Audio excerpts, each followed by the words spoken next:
देखिए, हमारे कंट्री में दोनों चीज बाहर से आती है, चाहे वो पेट्रोल डीजल के लिए क्रूड ऑयल हो या फिर एलपीजी हो। लेकिन अभी कुछ दिनों से ग्लोबल वॉर के कारण, जो कि ईरान इजराइल यूएसए के बीच में हो रही है, उसकी वजह से एलपीजी शॉर्टेज हमारे यहाँ पे हो रही है। और वहीं पे पेट्रोल और डीजल में अभी कोई प्रॉब्लम नहीं रिपोर्ट किया गया। तो आप भी ऐसा सोचते हो तो मेरे को कुछ सेकंड्स तो मैं इस चीज को बहुत सिंपली एक्सप्लेन करता हूँ।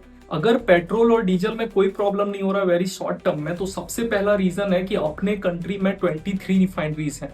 साथ ही साथ हम जो क्रूड ऑयल इंपोर्ट करते हैं, जिससे कि पेट्रोल डीजल ये सब रिफाइन होकर आता है, वो दूसरे दूसरे कंट्रीज से करते हैं। साथ ही साथ जो स्टोरेज सिस्टम है पेट्रोल डीजल के लिए, वो अच्छा है हमारे कंट्री में। और ये जो एलपीजी का सिस्टम है, ये कहीं ना कहीं थोड़ा वीक है। डिमांड और सप्लाई गैप की अगर मैं बात करूं हमारे कंट्री में एलपीजी के लिए, तो इसमें कहीं ना कहीं थोड़ा सा ज्यादा डिफरेंस है।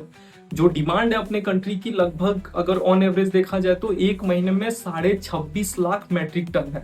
और वहीं पे प्रोडक्शन सिर्फ 10.5 लाख मैट्रिक टन के आसपास होती है, यानी लगभग 40% के आसपास। और 60% हमें बाहर से इंपोर्ट करना पड़ता है। और उस 60% का 90% एक ही स्ट्रेट से क्रॉस होता है, वो है स्ट्रेट ऑफ हॉर्मुज, जिसको कि अभी ईरान ने बंद करके रखा है, वो वॉर के वजह से, जिसकी वजह से डायरेक्टली ये चीज इंपैक्ट हुई है हमारे कंट्री में। इसके बाद अगर मैं थर्ड मेजर प्रॉब्लम की बात करूं, तो वो है स्टोरेज का। पेट्रोल और डीजल के लिए 60 दिन का बफर है अपने कंट्री में। 20 दिन का क्रूड ऑयल अपने पास मौजूद है, और वहीं पे 40 दिन का हमारे पेट्रोल पंप में, पाइपलाइन में या फिर रिफाइनरीज में और स्टोरेज के वे में रखा गया है पेट्रोल और डीजल के लिए। वहीं पे मार्क करने वाली बात यह है कि एलपीजी का सिर्फ 2 वीक के लिए है, मैक्स टू मैक्स 2 वीक के लिए, यानी 14 दिन के लिए लगभग।